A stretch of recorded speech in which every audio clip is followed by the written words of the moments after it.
It is not grandiose to call this the end of the Western alliance. We've had from President Trump what amounts to a revolution. He's given the US a radically new role in the world. Donald Trump has just ended the Western alliance. This isn't a MAGA slogan. That is the terrified confession of the British Empire's brain trust, Chatham House, released in their 2026 Vision of the World yesterday.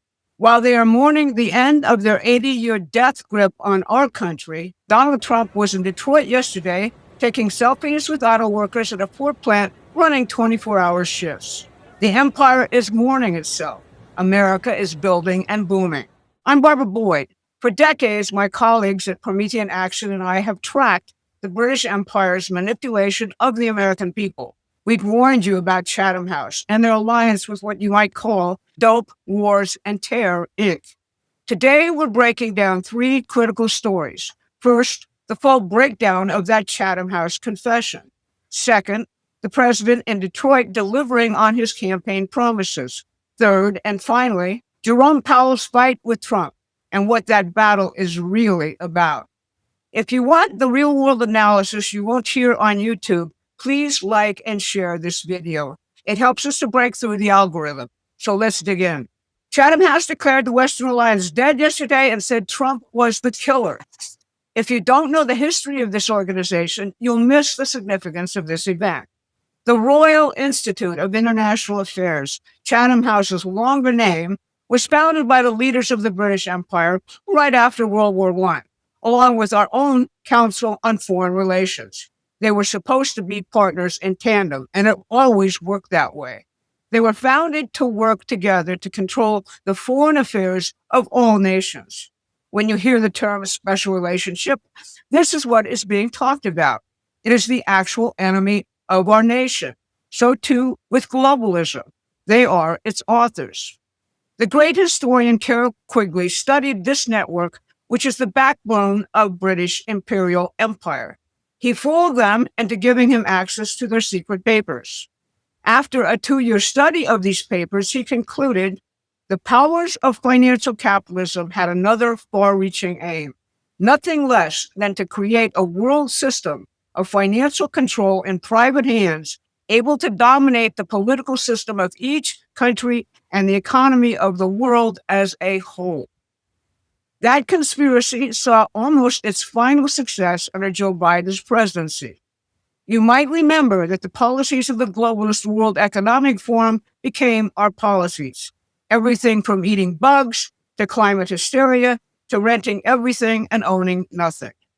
According to Chatham House's current director, Trump has wrecked everything by taking Putin's side on Ukraine, calling out Europe for censorship and thought control prosecutions, imposing tariffs to benefit the United States, and similar direct actions against the empire. She closed her list yesterday of Trump's crimes by defending the drug lord Maduro and venting that Trump's desire to acquire Greenland violates all international law.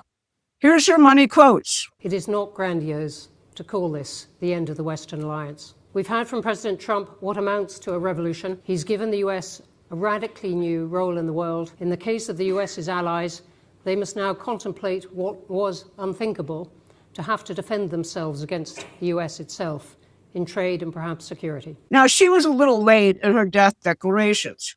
President Trump's new national security policy already made clear that he is discarding the failed World War II post-war order, which has only brought misery to our citizens. His only measure for political action now is whether it is in the interest of America's workers. That's what Chatham House rightly recognizes as a revolution. Promethean Action is committed to educating American citizens on the history of the post-World War II order and exactly how Trump is reversing the last 80 years of decline. Get our free newsletter and join the over 63,000 patriots who are already in the know. See the link in the description. The president's report to Michigan was a review of promises made, promises kept in this critical midterm battleground, and he started it out with a dance. New factories are being built. Cars and machine tools are back at work, building all the things a healthy economy needs. If you've read the president's new national security strategy, you know that the health, wealth, and productivity of the American worker is the center of everything for him. I'm going to just play 3 clips from yesterday, which will highlight what the president plans next. To provide further relief to hardworking Americans, we'll also be confronting one of the biggest factors in driving up prices, the monstrosity known as the Unaffordable Care Act. You know what that is, right? It's Obamacare. It's a great name, Unaffordable Care Act. Obamacare was a gift to make health insurance companies rich at the expense of the American people. In particular, the so-called enhanced premium tax credits were a corrupt payoff to the insurers, whose stock prices went up more than 1,000% after Obamacare was signed. I want the same money I want it to go directly, very simple. I want the money, those big amounts of money paid for by the government, to go directly to the people so they can buy the health care that's right for them. They can negotiate their own deal, health care savings account, but they'll buy their own health care, and everybody loves it. Healthcare costs are a huge component of the cost the president is radically reducing. Let's take credit card debt next. In addition, I proudly called for the credit card companies to cap interest rates at 10% for 1 year, because they're getting 28 and 30% and 32%. And it's unfair. The rates are way too high. Finally, the root causes as to what is making housing unaffordable. At Davos next week, I'm going to provide much more detail about our housing policies so that every American who wants to own a home will be able to afford one. We have some great things happening with housing. This will include a ban on large institutional investors buying up single-family homes all over the country and making it impossible for people to buy a home. And I've also announced that the U.S. government is purchasing $200 billion of mortgage bonds to bring down mortgage rates, and it's had a huge impact. It's already started. And just last week, the average 30-year mortgage dropped below 6% for the first time in many years. He is attacking directly every unfair cost he can while building an economy which advances with new discoveries in science and technology year after year. That was the idea of our first revolution, fundamental human progress. Now, on Sunday, as I scrolled through my X feed, I came upon a video of Fed Chair Jay Powell claiming that President Trump threatened him with a criminal indictment for not lowering interest rates and had hailed him before a grand jury with a subpoena on Friday. Since the video had all the vibe of a hostage video, I thought first it was a fake. But then by Monday, the world's central bankers were out in force with statements defending Powell and attacking Trump in language usually reserved for the most heinous of crimes. I find this incredible. The Fed has been wrong about every metric for years. Powell said tariffs would cause inflation. They didn't. He said Biden's inflation was temporary. It wasn't. He topped that off with $2.7 billion in renovations of the Fed building, which critics said amounted to a Fed Taj Mahal. The Fed's independence, it violates the Constitution by delegating the power of the purse. The Fed was born in 1917 when the City of London's Wall Street crew created it to serve them and not the American people. And it has functioned that way ever since. Since the criminal 2008 bank bailout worldwide on the backs of American taxpayers, the Fed has deliberately skewed the playing field.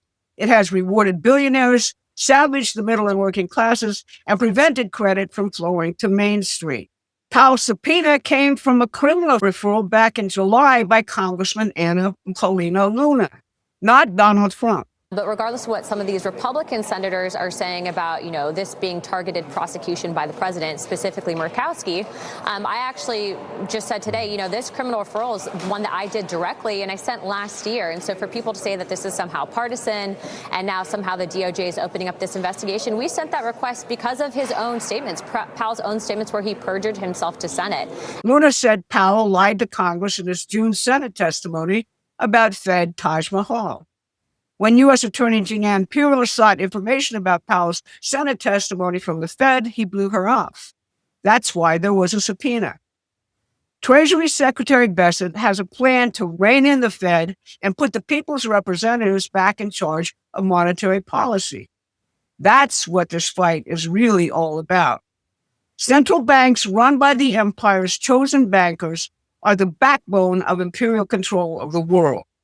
Just asked the Chatham House director, Bronwyn Maddox, about that in her Tuesday speech she said just this. The risk of a financial crisis if the world loses confidence in US institutions is rising enormously more since the Department of Justice's decision this week to bring a criminal case against the chairman of the Federal Reserve. Most people have no idea about the nature of the chessboard the president is playing on. The British Empire operates throughout the world. They are able to use those operations as leverage points on any domestic quarrel. Taking the British Empire out involves identifying and neutralizing the real players behind the curtain while turning the entire chessboard in your favor. That's what Trump is doing, and the empire just said he is winning. Now, you probably know that we're growing at a massive rate. We need to turn our supporters into skilled political fighters for the president's policies, particularly this year of the midterms. Subscribe to our newsletter if you haven't already. I'll see you tomorrow for our question and answer session. Thanks so much for listening. Please take a moment and subscribe to our free newsletter at prometheanaction.com.